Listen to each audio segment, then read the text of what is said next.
તમે આર્ટિસ્ટ તો ઘણા બધા જોયા હશે, પણ આ માણસ જેવો તમે આર્ટિસ્ટ આજ સુધી નહીં જોયો હોય. આ છે દુનિયાની મોટામાં મોટી ચોકલેટ કેક વાળી ઘડિયાળ. જે બનાવી રહ્યો છે એ માણસ દુનિયામાં સૌથી મોટામાં મોટી કેક કેક બનાવે છે, જે ઘડિયાળની કેક બનાવે છે. અને એનું ડિઝાઇન અને એનું ફિનિશિંગ તમે ખાલી જસ્ટ જોયા કરો, તમને એવું થશે કે રિયલમાં આ એક સ્ટીલ અથવા તો લોખંડની બનાવેલી ઘડિયાળ છે. પણ ના, એ ખરેખર એક ચોકલેટ કેક જે ચોકલેટમાંથી બનાવવામાં આવી રહી છે.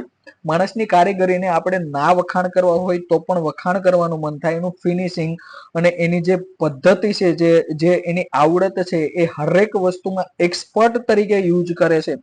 તમે એની જો મશીનરી પણ એવી જ રીતે, આ બધી જ વસ્તુ ચોકલેટથી બનાવેલી છે. ના તો કોઈ સ્ટીલ યુઝ કર્યું છે કે ના બીજી કોઈ વધુ બીજી કોઈ વસ્તુઓ યુઝ કરવામાં આવી છે. જસ્ટ અને જસ્ટ ચોકલેટથી જ આખી ઘડિયાળ તૈયાર થઈ છે.